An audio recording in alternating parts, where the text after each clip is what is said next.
Hello, everybody. I had no intentions of doing this live and really did not want to do this live, but here I am. So let me explain.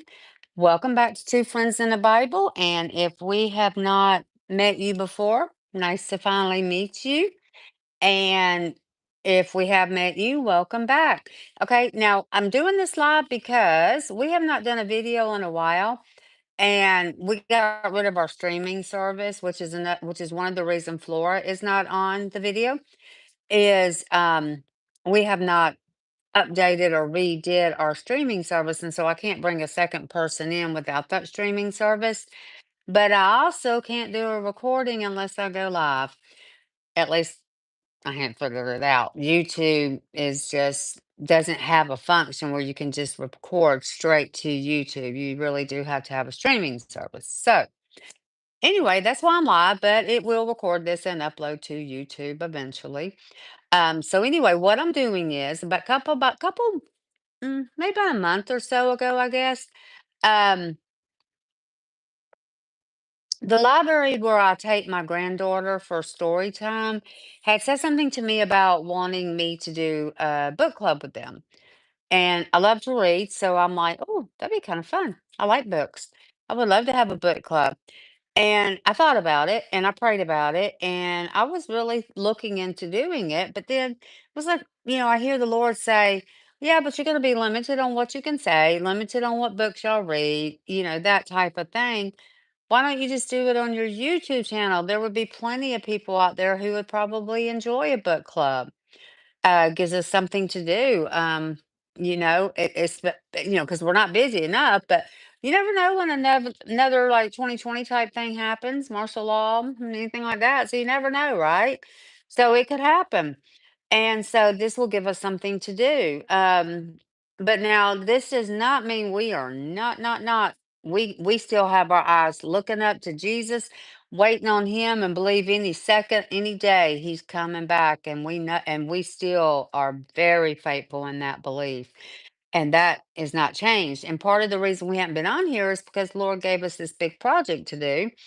And we worked on it, but it was a lot bigger than we thought. So it took us a little bit longer and just took a lot of time, but it was well worth it. We'll have to talk about that another time.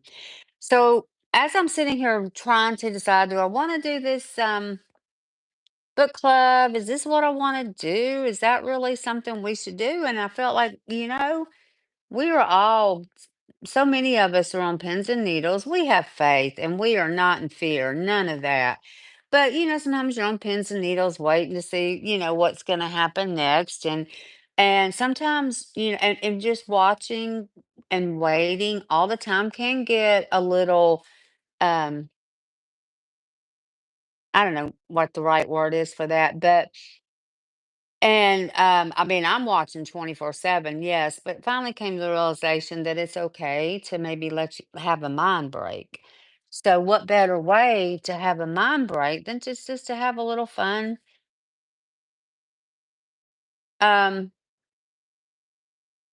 just a fun little book club with each other, talking about the book and what we saw and what happened and what, in this book that we're fixing to start. Um, it's such a foreshadow of what's to come and what we're already seeing in today's time. And the name of the book that we're going to be doing, and welcome to our book club. This is video number one, our first book club. Probably should name it or something. Maybe we will. Um, but anyway, this book that we are going to be doing today is by an author, a woman named Corrie Ten Boom. Now, I'm sure many of you have heard of her, but there's probably some who haven't. And even if you have heard of her, it's probably would be very interesting for you to go back and just review this again because her attitude and her relationship with Jesus was just so remarkable. Just, I mean, such an encouragement, and it's really amazing. Shows, what we're about, that no matter what you're going through, the Lord is there. So I'm not going to go too much further into it. And the name of the book is The Hiding Place. And what I'm going to do is I'm going to show you a quick picture. of the book. I actually there's several, but I went with the one that looks like this. And it's the 35th celebration, 35th anniversary edition. And there was a woman by the name of Elizabeth and her husband John Sherrill that had met Corey and spent time with Corey, and they just did the 35th um, edition as a memory, that type of thing. But it's all Corey's words and all, so it's really good. So what I'm going to do is today we're going to be talking about chapters 1 through 5 and half of 6. Now I understand that normally the way a book club would go is you would say, okay, read chapter 1 through 3 and we'll discuss it next week. And that is how it's going to be for the future. This was just impromptu. It was, come on, let's get this started. So here I am. So next week, we will be going over half of the second half of chapter 6 through chapter 10. So if you want to get the book and catch up and read, or if you just want to listen, that's great too. I'm not going to read the book. What I did was I went through and I did summarizing of the book. Okay. And so, but I would love to hear comments. And if you have a book that you'd like to do for the book club, please send that to me. You can leave it as a comment or you can send it to me at twofriendsandabible@gmail.com. Okay. So before we get started though, I want to read you a couple of people that had met Corey, spent time with Corey, and what they say and their thoughts on Corey. And the first one's from a woman named Joni Erica Sentada. And I'm sure many of you have heard about her. She's also a remarkable woman. And being that she's actually given a reference and talking about Corey in this book, makes me think maybe that will be our next book because she has an amazing story as well. But I'm going to read you what she had to say, and then I've got two more I'm going to read from two more people. Theirs are pretty short. This one's a little longer, and then we're going to get started on the summary of chapters 1 through 5 and the first half of 6. This is what Joni says. It was the strangest of times. We wore tie-dye shirts, listened to Jimi Hendrix, and watched the Vietnam War over TV dinners. Well, not everybody did that. I was not into shirts that made me dizzy. I hated psychedelic music and I turned the channel whenever the war came on. I had more important things on my mind, like surviving. The year 1971 marked 4 years in a wheelchair for me. Although my driving accident was in the past, the quadriplegia was not. I was still a little shaky living with total and permanent paralysis, but I was still struggling to understand how God was going to use it for my good. It did not help that the world around me was unraveling at the seams. Somewhere in the mayhem, a friend gave me a copy of The Hiding Place. The back cover explained that it was about the life of Corrie Ten Boom, a survivor of Nazi death camps. I was intrigued. As I said, I was into surviving. Perhaps this gutsy, gray haired woman wearing a coat like the old raccoon thing in my mother's closet would have something to say to me. The first chapter had me hooked. And although Corey was from a different era, her life reached across the decades. World War II was far different from my own Holocaust, but her ability to look straight into the terrifying jaws of a gas chambered hell and walk out courageously into the sunshine of the other side was, well, just the story I needed to hear. For years to come, when I would occasionally fall back into my own pit of fear or depression, the Spirit of God would tenderly bring to mind her well known phrases. There is no pit so deep that God's love is not deeper still. Only heaven will reveal the top side of God's tapestry. And probably the most potent and powerful of all, simply, Jesus is victor. You can understand why when I first met Corey Ten Boom, I was filled with glee. She grasped my shoulder firmly and announced in her thick Dutch accent, "Oh, Joni, it will be a grand day when we will dance together in heaven." The image she painted of us skipping down streets of gold left me breathless. I could easily picture the scene of glory and gladness. It made me realize I had survived. From then on, the years flew, and Corey continued to write books, to travel to countless countries, and even oversaw the film they made called The Hiding Place. But time was catching up with her, and after several strokes, her tired body finally gave out. And when I attended her funeral, a quiet ceremony with testimonies and tulips, I kept thinking of that moment we first met. I smiled to imagine that heaven was applauding and that Jesus was probably explaining to her his choice of strange dark threads mixed among the gold in the tapestry of which she so often spoke. That was 1983.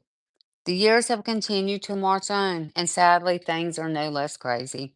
What few seams are holding the planet together are strained and threadbare, like so many people wondering how to survive in a world that even dear Corey would barely recognize. I take that back. She would recognize it, and she would know exactly what to do in the face of new wars, whispering of global holocaust that threaten the survival of all mankind. She would firmly yet gently point people to the Savior, reminding them that He is still victor. She would remind us all of the old story that Jesus had conquered sin, no matter how ugly and pernicious it gets. And that soon, perhaps sooner than we think, he will finally close the curtain of sin and suffering, hate, and holocaust to welcome home his survivors. Survivors. I like that. One more thing, and in the fall of 2004, as I was on a 24-hour flight to India, the decades finally caught up with me. I was in great pain, sitting on a quadriplegic bones that were thin and tired. To pass the hours and to keep discomfort at bay, I started reading another Corey book, Life Lessons from the Hiding Place. I got a lump in my throat as I read about her incredible passion to travel the world to share the gospel of Christ. And at the age of 85, Corrie Ten Boom was enduring flights just like this one. And if she could do it, by the grace of God, so can I. It was all the inspiration and encouragement I needed for this grueling journey. Once again, Corrie Ten Boom has spoken. Corey's story is as current and compelling as ever. This is why I am pleased and happy to commend to you, part of the new generation of readers, this special edition of The Hiding Place. It is for every person whose soul was threadbare and frazzled, and for every individual who must walk into the jaws of his or her own suffering. And if you've gotten this far, it is for you. Go a little further, and you will discover what I did so long ago. If God's grace could sustain Corey in that concentration camp, then His grace is sufficient for you. With His help, you can survive, and Corey would say, you will. And that was Joni Erickson Tata. And the next one that I'm going to read is Elizabeth Sherrill, and she was one of the writers. In May 1968, I spent several days at a retreat center in Darmstadt, Germany. At a time when most Germans preferred not to think about the Holocaust or even denied outright that it had happened, a group of Lutheran women calling themselves the Sisters of Mary took on themselves the task of repentance for their nation. They assisted Jewish survivors, listened to their stories, and publicized the truth about the Nazi past. And while at the center, I attended an evening service featuring two speakers. The first was a man who had been prisoner in a concentration camp. He had been brutalized and starved. His father and brother had died in the camp. The man's face and body told the story more eloquently than his words. Pain haunted eyes, shaking hands that could not forget. He was followed at the lectern by a white-haired woman, broad of frame and sensible of shew, with a face that radiated love, peace, and joy. But the story that these two people related was the same. She too had been in a concentration camp, experienced the same savagery, suffered identical losses. The man's response was easy to understand. But hers? At the close of the service, I stayed behind to talk with her. Cornelia Ten Boom, it was apparent, had found in a consecration camp, as the prophet Isaiah foretold. a hiding place from the wind and a covert from the tempest, the shadow of a great rock in a weary land. Isaiah 32:2. And with my husband, John and I returned to Europe to get to know this amazing woman. Together, we visited the crooked little Dutch house, one room wide, where until her 50s she lived the uneventful life of a spinster watchmaker. Little dreaming as she cared for her older sister and their elderly father that a world of high adventure and deadly danger lay just around the corner. We went to the garden in southern Holland where young Corrie gave her heart away forever, to the big brick house in Harlem where Pickwick served real coffee in the middle of the war. And all the while we had the extraordinary feelings that we were looking not into the past but into the future, as though these people and places were speaking to us, not about things that had already happened, but about the experience that laid ahead of us. Already we found ourselves putting into practice what we learned from her about the following: handling separation, getting along with less, security in the midst of insecurity, forgiveness, how God can use weakness, dealing with difficult people, facing death, loving your enemies, what to do when evil wins. We commented to Corey about the practicalness of the things she recalled, how her memory seemed to throw a spotlight on problems and decisions we faced here and now. But she said, this is what the past is for. Every experience God gives us, every person He puts in our lives is the perfect preparation for a future that only He can see. Every experience, every person. Father, who did the finest watch repairs in Holland and then would forget to send the bill.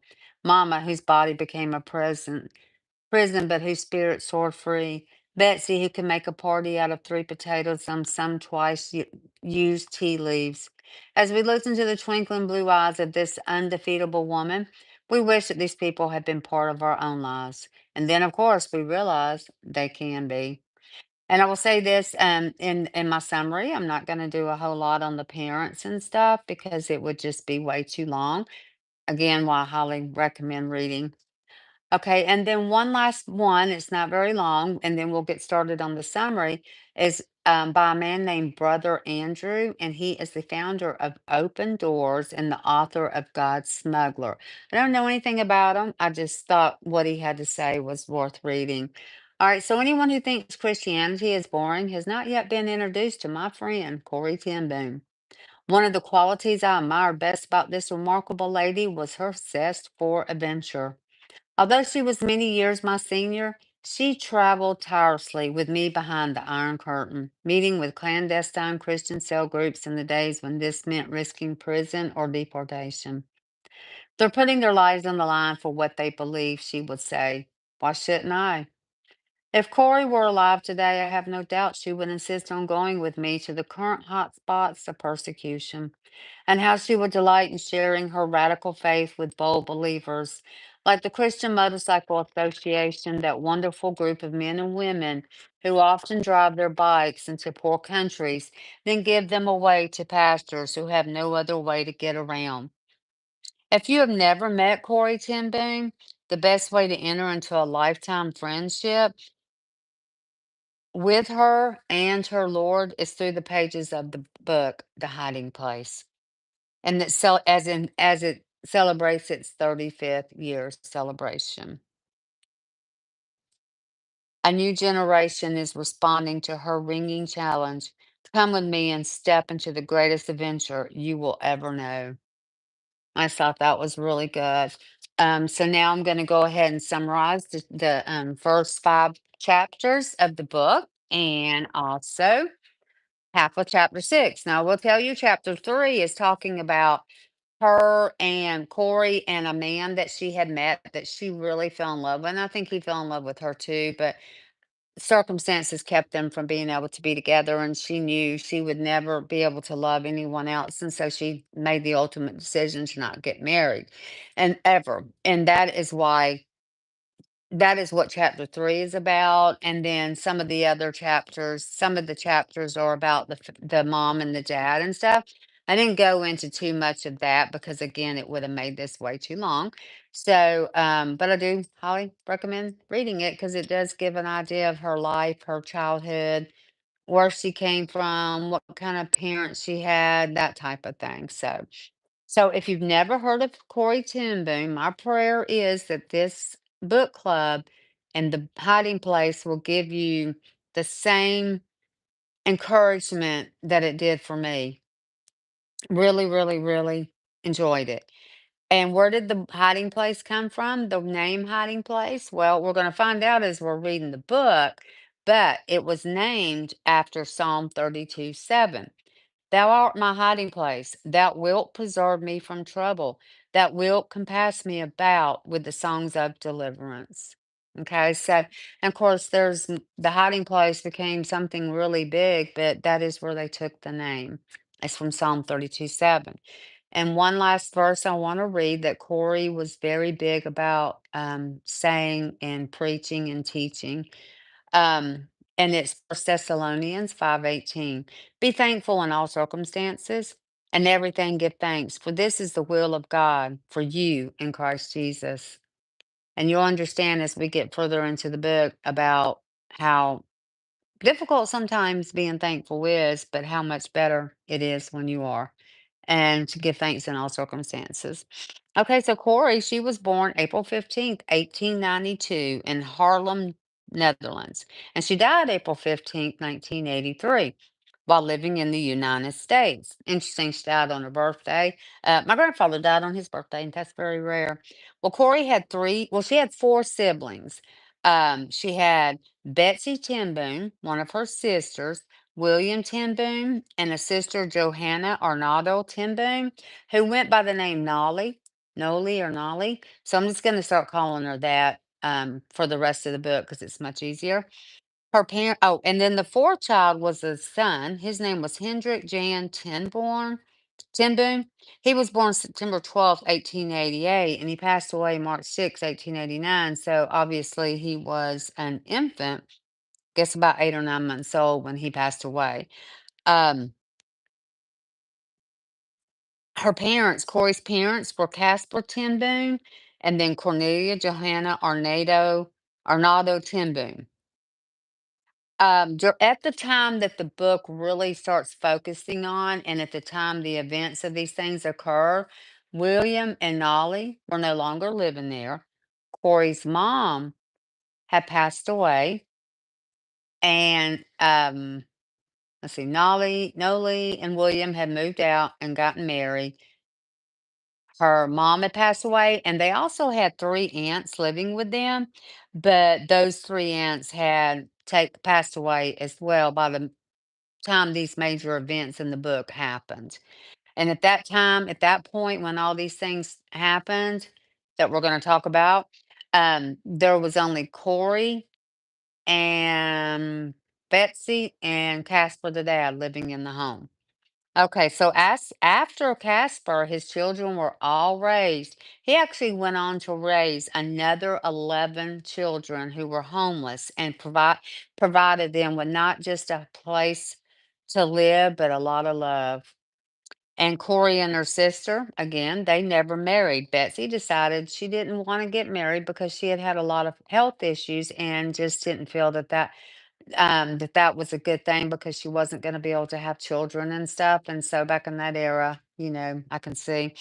But not but Nolly did marry and she has six children.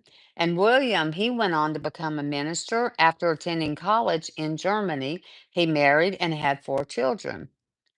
Nolly was born with anemia and suffered with this throughout her life. All the Ten Boom children spoke Dutch, German, and English. Interesting thing to know, William, when he was in college in 1927, and he wrote his doctoral thesis, that a terrible evil was taking root in that country, referring to Germany. He wrote that right at his university, seeds were being planted of a contempt for human life such as the world had never seen. His paper was laughed at in disbelief. But by 1937, just 10 years later, all Jewish businesses in Germany were out of business. Wow. Okay. Also, I can't remember. That's nothing about doing this live. I can't remember if I mentioned that The Hiding Place was also on Netflix. There was a movie. Okay. Um, so the book actually, in the first chapter, it does start back in like 1937. But again, and so at that point in time, Corey was like 45 and Betsy's 52. And they're celebrating the family's watch business that had turned 100 years old. Casper's dad was actually the one that started the business in 1837. So in 1937, they had become a year old. So that's where they started the actual book. But then it does go back in the past a little bit, and then but that's the part that I'm kind of skipping over. Okay, but and then I'm gonna get back up to 1940. So they had no idea at this point during this celebration what adventures, anguish, horror, and heaven the Lord would be bringing them around the corner. The Ten Boons were all devout Christians and knew that life experiences, when we allow God to use them, become the mysterious preparations for the work He will give us to do. They just didn't know how much work they were going to be given. The Ten Boons lived upstairs and on top of their family's business, and the business was called Ten Boom Watches. And Casper's father started Ten Boom Watches again in 1837 and left it Casper upon his death. An interesting thing to note is Corey was the first woman to become a licensed watchmaker. So over the next couple of years after William had gotten out of college, he worked really, really hard and he saved up a lot of money. And he did this because he built a home for elderly Jews and the elderly of all faiths in the town of Halverson. And by 1937, they started receiving younger people coming from Germany, all Jews from Germany. And these people were very frightened and brought with them tales of just the mounting madness going on in Germany. And it's interesting, William saw this in 1927. Now we're in 1937, and now it's occurring. So as time went on, okay, so we're moving on to Casper, sorry. As time went on, Casper had hired a lot of apprentices, several, and all of them came with very good recommendation from from the people, the government in Berlin, Germany. Unfortunately, the closer they were getting to 1937, um, one of these that he had hired, one of these apprentices, did not work out because he was so disrespectful to the elderly and to the Jewish community. By this time, Germany's new system of teaching taught that the elderly and weak were to be eliminated. So depopulation. And by 1940, Corey and Casper and Betsy and a few other family members were sitting around their radio because the prime minister was going to be making a big announcement to the nation. And they said that, at this point, England, France, and Germany were at war with each other. And it was feared Holland would be next, and the Prime Minister assured the Dutch people of Holland there would be no war, as he had received assurance from high sources on both sides that Holland's neutrality would be respected. There was nothing to fear, and all Dutchmen were urged to remain calm.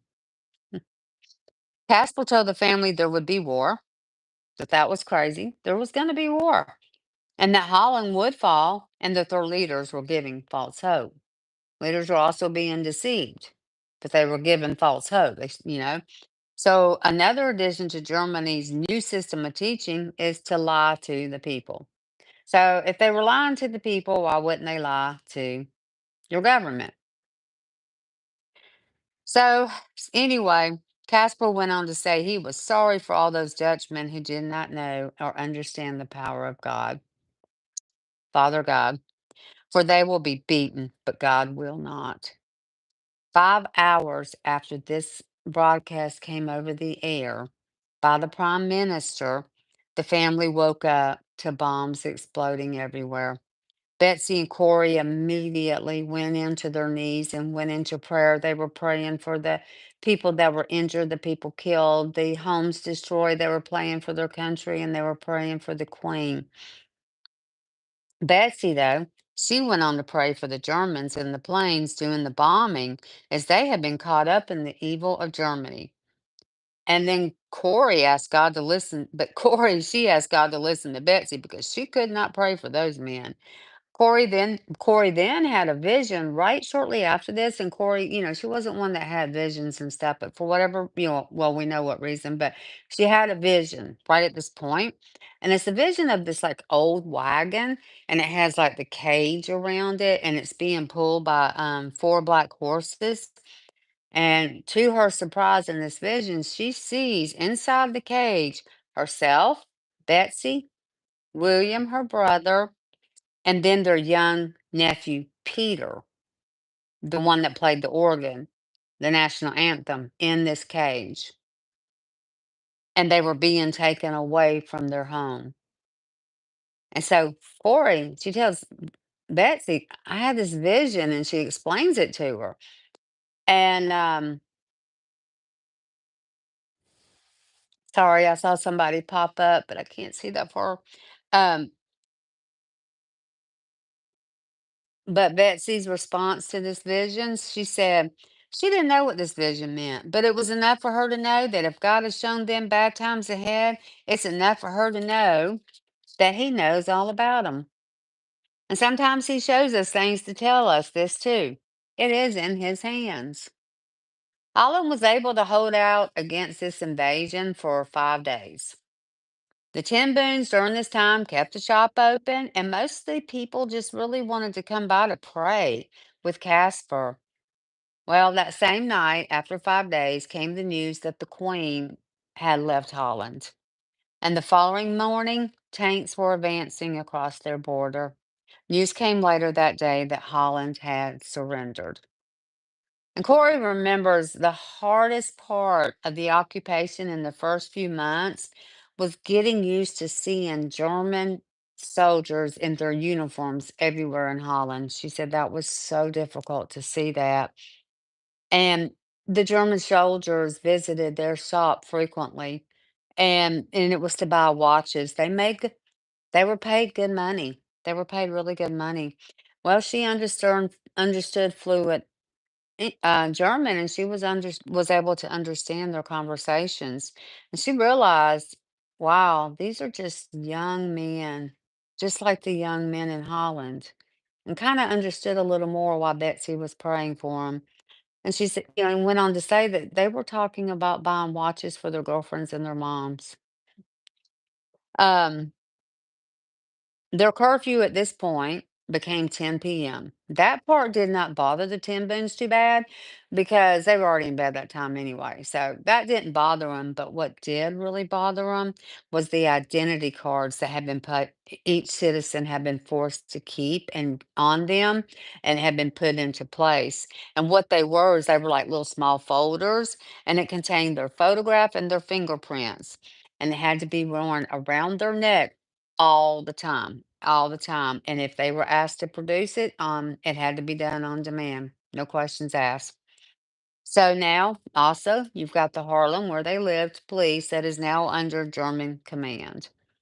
In addition, they're also being given ration cards, and if you don't know what those are cards that you are given, and you're allowed to go to the store, grocery store, whatever, and purchase whatever that card allows you to purchase. Um, and it's not much. It's not a lot. You're not eating lobster, you're eating ramen noodles, I mean, it's not a lot on there. And then in addition to that, now their newspapers, the Dutch newspapers, all they carried was information giving praises to how wonderful Germany was, and not really giving real news. They were only able to get that information via the radio because most of it came from England. Unfortunately, that did not last either because now they're taking the radios. Um, they did not want to give up their radio, but they knew they didn't have a choice. So Peter, the 16-year-old, He was a si- their six the six he was 16 at the time, and the nephew, and he made a suggestion. Look, you got an old radio and you got a new radio. Turn over the old radio, because if you don't turn over something, they're going to be suspicious, because pretty much all homes have radios now. So he suggested turn over the old radio and let's take this new radio and hide it. And so he did. He installed the radio beneath a curve in the stairs just above Casper's room. And then he replaced the boards back so no one could see the hidden radio. And each night, one of the family members would crouch over the radio with the volume as low as it could go, and still be heard to hear news that was coming out of England, while another would play the piano as loud as they could. And all they could do was pray, wait, and believe someone would mount a defensive and defeat Germany. And the Germans began using their city's airport for air raids against England. And occasionally the English would retaliate with the German fighters intercepting them right over Corey's family home. And during the first year of occupation, the Jews only had minor attacks on them. In Holland, usually like a rock thrown through the window, or maybe a bad jargon slogan written on the side of a synagogue. That shouldn't have happened either, but that was pretty much the extent of what was happening to them.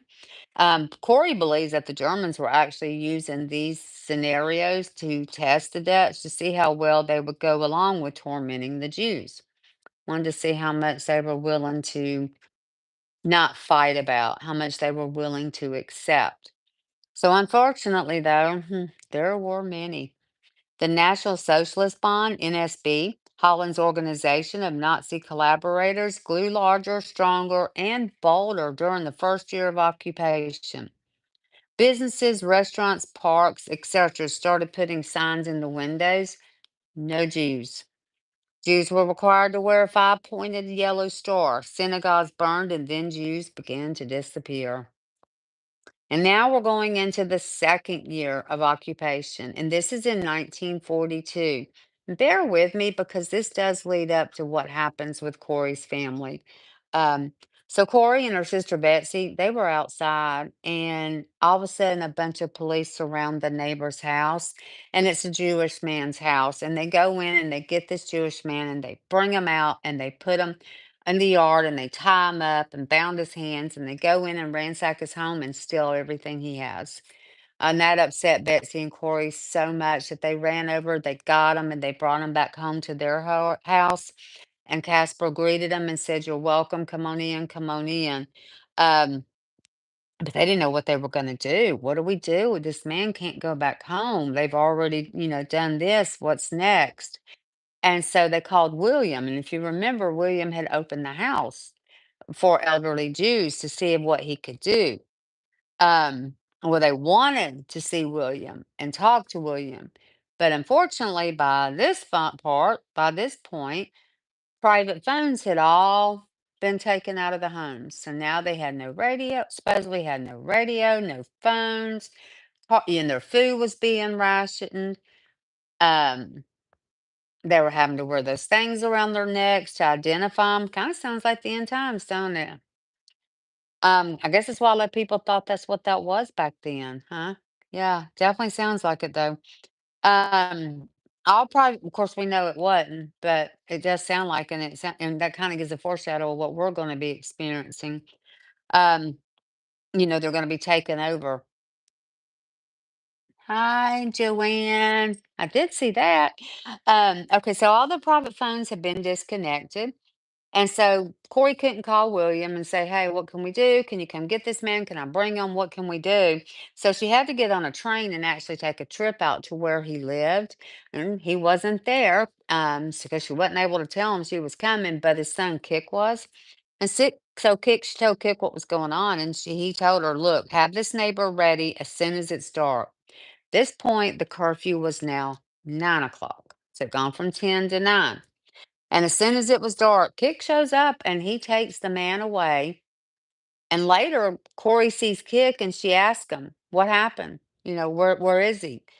And Cook told her that if she wants to work with the underground, she needed to learn not to ask questions. And of course, he said it in a loving nephew way, but he was telling her, you don't ask questions. You don't want some things you just don't want to know. And what you don't know, you can't tell or whatever. So that's what he was saying. Um,